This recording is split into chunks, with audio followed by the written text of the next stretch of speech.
사랑의 하나님, 오늘 하루를 하나님께 나와 예배하며 시작하게 하시니 감사합니다. 하나님을 기억하며 하나님과 함께 이 하루를 시작하오니 이 하루 동안 하나님께서 우리를 기억하여 주시고 또 우리와 함께 동행하여 주옵소서. 그래서 오늘 하루가 온전히 하나님으로 충만한 이 하루 되게 하여 주옵소서. 그래서 주님과 같이 길 가는 것이 기쁘고 즐거운 일이 되게 하여 주시옵소서. 예수님의 이름으로 기도합니다. 아멘. 찬송가 430장 부르신 후에 장계숙 권사님 기도해 주시겠습니다.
장계숙 권사님 기도해 주시겠습니다.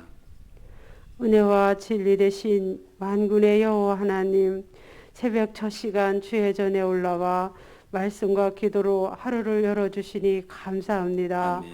홀로 영광 받으시옵소서. 긍휼의 주님, 지난 시간 세상 속에서 살면서 알게 모르게 지은 죄의 허물을 자복하고 회개하오니 예수님의 보혈로 씻어 주시옵소서. 아멘. 하나님과 이웃을 기쁘게 하는 빛과 소금교회 되게 하여 주시옵소서. 아멘.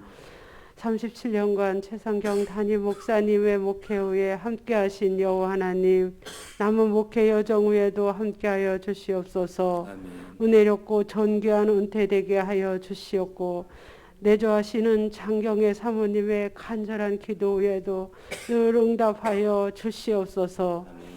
새로 오신 후임 담임 목사님, 김한원 목사님 가정 후에도 은혜의 은혜를 더하여 주시고 앞으로의 목회 여정 후에 늘 동행하여 주시어서 이 빛과 소금교회를 남병주와 이 태계원 뜰에서 주의 영혼들을 더욱더 회복시키고 주님의 방주의 역할을 잘 감당하는 목사님 되게 하여 주시옵소서. 아멘. 좋으신 하나님 아버지, 대입 수험생들과 취업을 준비하는 수험생들 위해 기도합니다.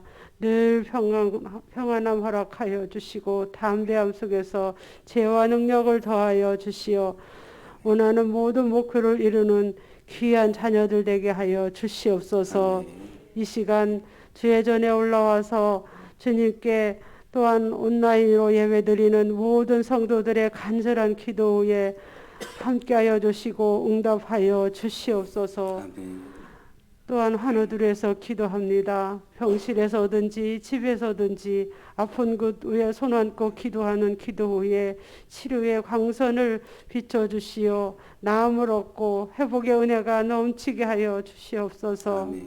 말씀으로 오늘도 주시는 은혜 가운데 하나님 아버지, 그 말씀이 우리 심령 골수 위에 함께하여 주시고 삶으로 나타나게 하여 주시옵소서. 아멘. 말씀 선포하시는 이승철 목사님 목회 후에 늘 함께하여 주시고 능력의 능력을 더하여 주시어서 앞으로 하나님께 귀하게 쓰임받는 목사님 되게 하여 주시옵소서. 아멘. 이 모든 것에 감사드리며 예수님의 이름으로 기도 올려싸움나이다. 아멘.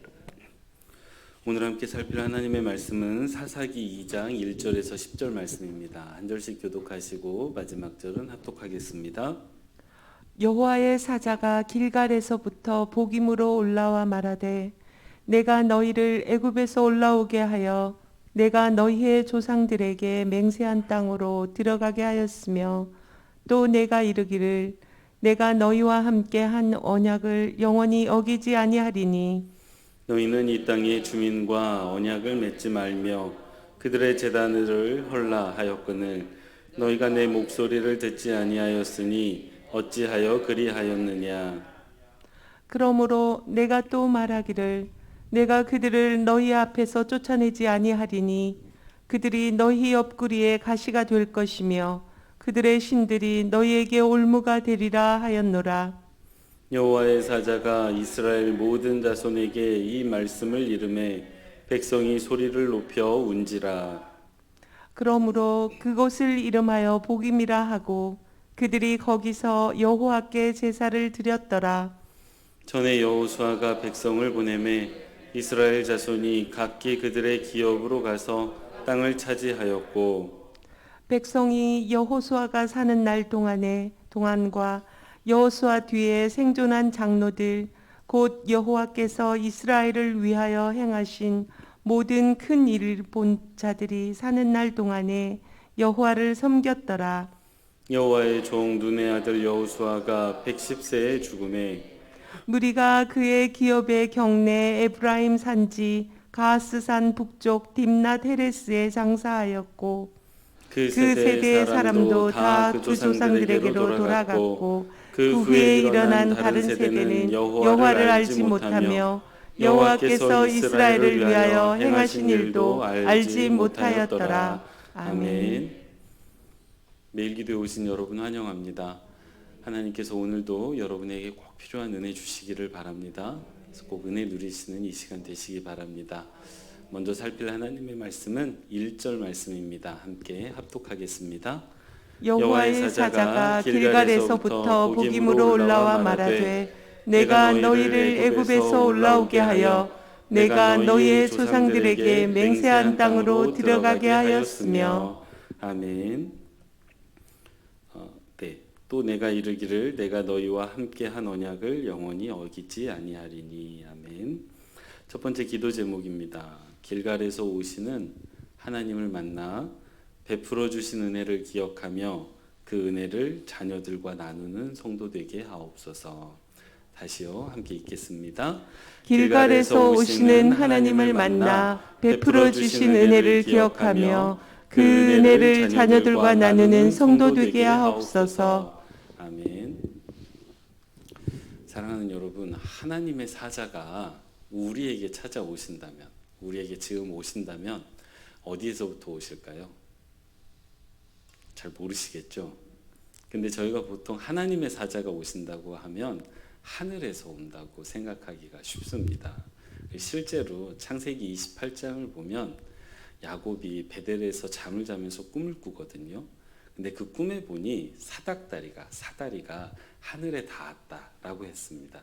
그리고 그 사닥다리를 통해서 하나님의 사자들이 오르락 내리락 하였다라고 되어져 있습니다. 그래서 우리는 하나님의 사자가 우리에게 오신다 하면 하늘에서 출발해서 우리에게 오신다라는 생각을, 그런 이미지를 자연스럽게 갖게 됩니다. 그런데 오늘 본문 말씀에서는 조금 다르게 이야기를 하고 있습니다. 하나님의 사자가 오고 계시는데 어디에서 오고 계시냐면 길갈이라는 지역에서 오고 계십니다. 근데 이 길갈이라는 지역이 저 하늘에 있는 그 지명이 아니고요, 이 땅에 있는 지명입니다. 우리 상황에 빗대어 얘기를 하면 저희가 지금 퇴계원에 있잖아요. 하나님의 사자가 이 퇴계원에 있는 빛과 소금 교회에 오시는데 어디서부터 오시느냐? 저기 수원에서 오신다 라고 말씀하시는 거하고 비슷해요. 느낌이 조금 다르시죠? 이게 하나님의 사자가 오신다고 하면 의당 하늘에서 오신다라고 생각하기 쉬운데 이 땅에 있는 어떤 지역에서 오신다는 것입니다.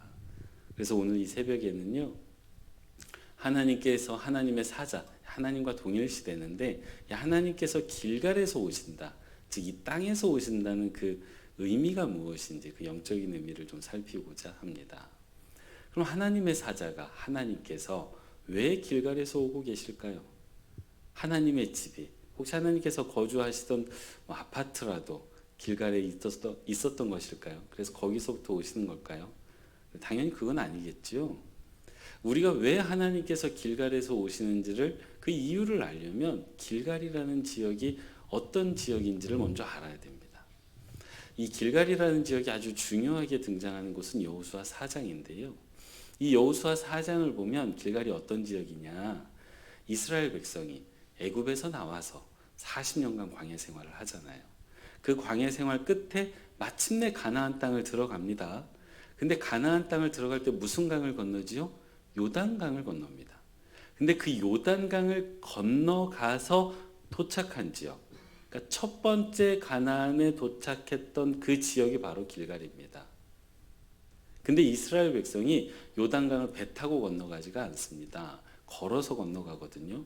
놀라운 하나님의 구원을 또 경험했어요. 마치 어디처럼? 홍해바다처럼.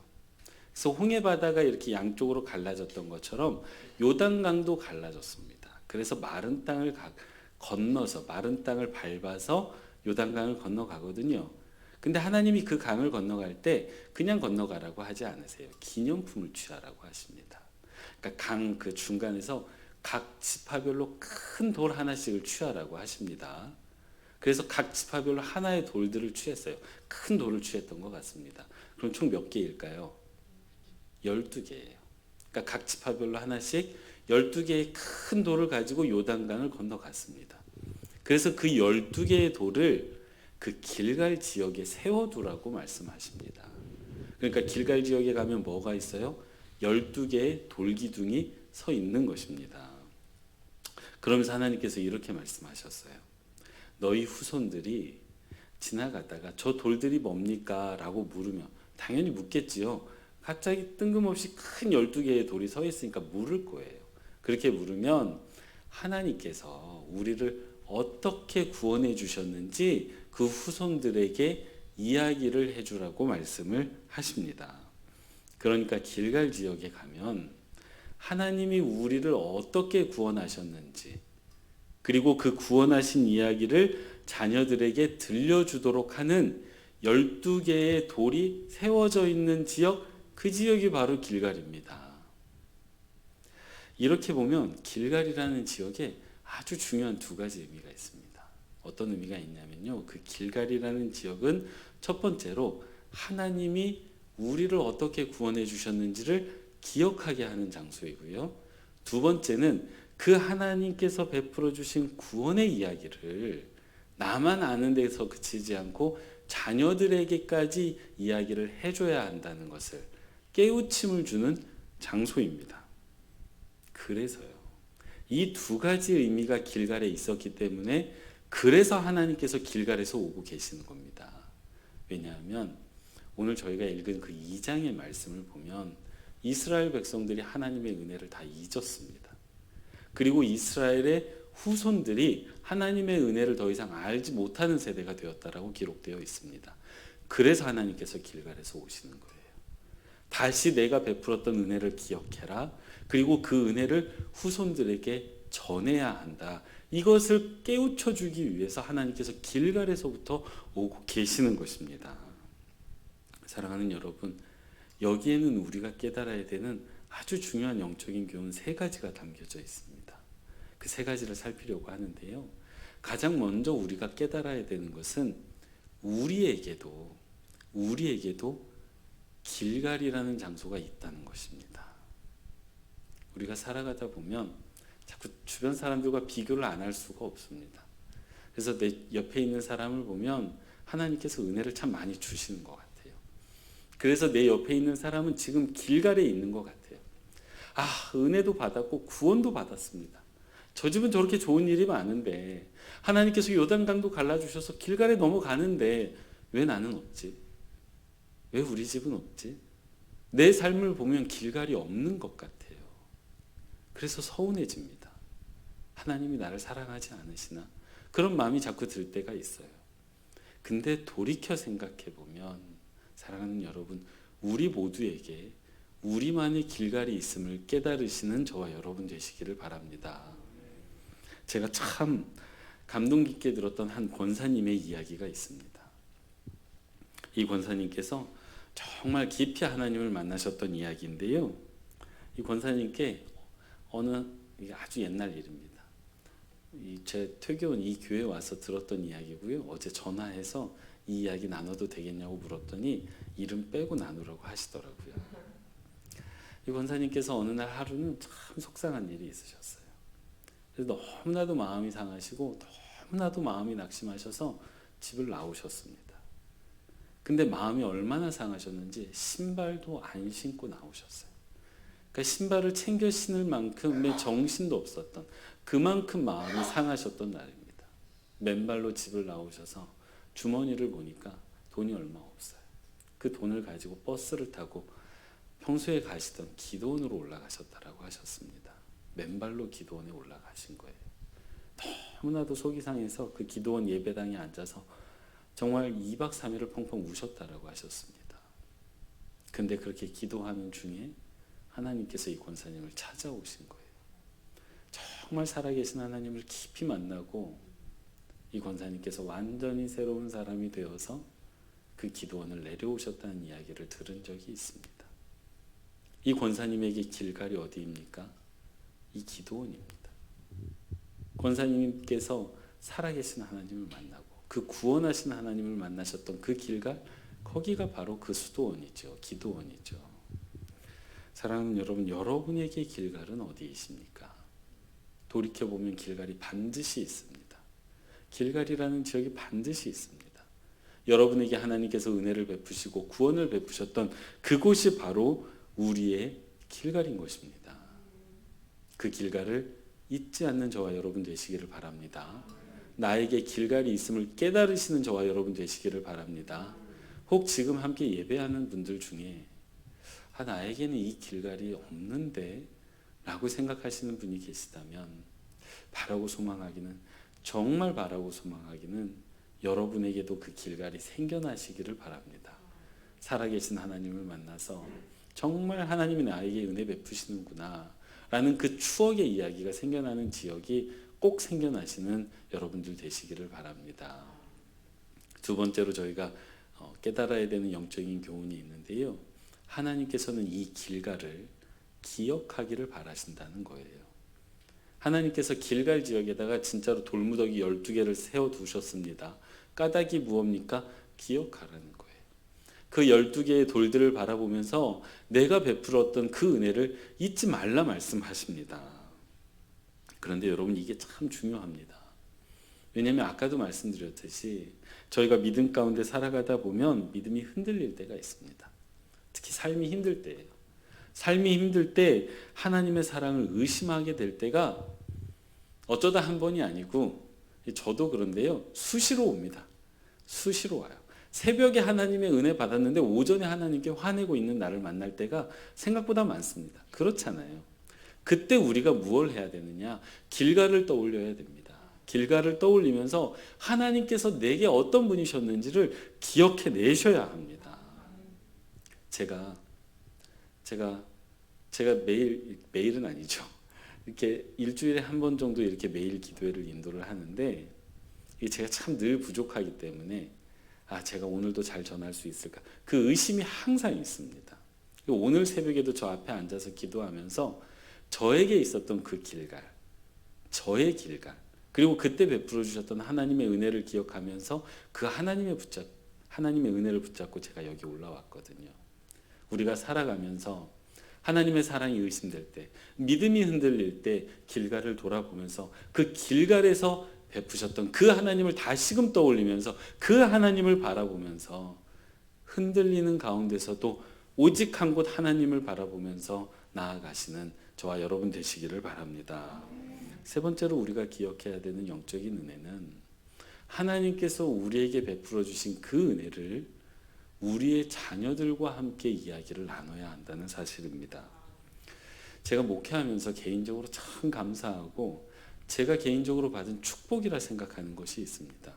그게 뭐냐면 제가 성도님들에게 정말 많은 하나님의 이야기를 듣게 된다는 것입니다. 아까도 그 권사님의 이야기 제가 들려드렸잖아요. 그런 이야기를 정말 많이 들었습니다. 이번 주에도 들었습니다. 이번 주에도 저희 교회 등록하신 세 가족에게, 그 세 가족분에게 이미 하나님의 이야기가 있는 것입니다. 너무나도 감격스럽고 너무나도 마음이 아프지만 너무나도 은혜가 되는 이야기를 제가 이번 주에도 들었습니다. 이게 제가 참 누리는 축복인데요. 근데 제가 이 말씀을 준비하면서, 오늘 설교를 준비하면서 궁금해졌습니다. 정말 많은 성도님들이 저에게 그런 하나님의 이야기를 들려주시는데 과연 성도님들이 그 이야기를 자녀들과는 나누고 계실까? 이게 궁금해졌습니다. 여러분 어떠십니까? 여러분의 가정 식구들과 가족들과 자녀들과, 특별히 자녀들과 그 여러분이 받으신 그 하나님의 은혜 이야기를 나누고 계십니까? 혹시 나누신 경험이 있으시다면 정말 귀한 축복 받으셨습니다. 근데 한 번에 그치지 않으셨으면 좋겠어요. 틈이 날 때마다 하나님의 은혜 이야기를 나누셨으면 좋겠습니다. 제가 그러고 보면 제가 제 어머니의 이야기를 정말 많이 들었거든요. 제 어머니 신앙의 에피소드를 거의 제가 다 알고 있습니다. 제가 좀 지겨워하거든요. 한 얘기 또 하시니까. 근데 지금 이 순간 돌아보면 그게 저한테 주신 축복입니다. 여러분 기회가 되실 때마다 하나님의 자녀, 하나님께서 베푸신 이야기를 여러분의 자녀들과 나누시기 바랍니다. 혹시 나누신 적이 없다면 기도하고 준비하셨으면 좋겠어요. 그래서 자연스럽게 이야기가 그쪽으로 흘러가서 내가 받은 하나님의 은혜 이야기를 여러분의 자녀들과 또는 여러분의 부모님들과 함께 나누시는, 그 축복을 누리시는 저와 여러분 되시기를 바랍니다. 그게 하나님께서 우리에게 원하시는 거예요. 길갈에서 하나님께서 우리에게 오실 때는 그 이야기를 자녀들과 나누라 말씀하시는 것입니다. 존귀한 여러분, 오늘 본문에서 하나님께서는 하늘에서 오지 않으셨습니다. 하나님께서 은혜 베푸셨던 그 땅, 그 길갈에서부터 우리에게 오시는 것을 보여주고 계십니다. 그러면서 우리에게 세 가지를 가르쳐 주십니다. 첫째, 우리에게도 길갈이 있다는 겁니다. 둘째, 그 길갈을 기억하라는 것입니다. 셋째, 그 길갈에 쌓여진 하나님의 은혜 이야기를 우리들의 자녀들과 나누라는 것입니다. 오늘 하루 살아가시는 동안에 이 세 가지 꼭 기억하셨으면 좋겠어요. 나에게 길갈이 있다. 그 길갈에서 하나님이 은혜 베푸셨던 그 기억하시고, 셋째, 하나님의 은혜 이야기를 오늘 가능하시다면 자녀들과 나누는 축복이 있으시기를 바랍니다. 이게 되지 않으면 10절 말씀이 됩니다. 우리의 다음 세대들이 하나님을 알지 못하는 세대가 되는 겁니다. 부디 바라기는요, 꼭 그 길갈의 은혜가 아니더라도 매일매일 우리에게 부어주신 하나님의 은혜를 여러분의 자녀들과 또 가족들과 나누는 또 오늘 하루가 되시기를 바랍니다. 기도하겠습니다. 사랑의 하나님, 우리를 만나주시고 우리에게 은혜 베풀어 주시니 감사합니다. 부디 하나님께서 내게 베풀어 주셨던 그 길갈을 기억하며 하나님의 은혜를 기억하는 우리가 되게 하여 주옵소서. 특별히 우리 자녀들을 기억하여 주옵소서. 부모와 자녀 간의 이야기를 나누게 하시고 하나님께서 베풀어 주신 은혜도 전하게 하여 주옵소서. 그래서 우리의 자녀들이 하나님을 알지 못하는 세대가 아니라 하나님을 알고 기억하며 새로운 은혜를 누리는 하나님의 자녀들 되게 하여 주옵소서. 이제 수능과 여러 시험들이 다가왔습니다. 하나님, 준비하는 고3 학생들과 여러 취업 준비생들의 마음을 붙잡아 주셔서 여호수아처럼 강하고 담대한 마음 갖게 하여 주옵소서. 이 시간 하나님의 자녀들이 아뢰는 기도에 응답하여 주시기를 간절히 바라고 소망하오며 사랑 많으신 예수님의 이름으로 기도합니다. 아멘.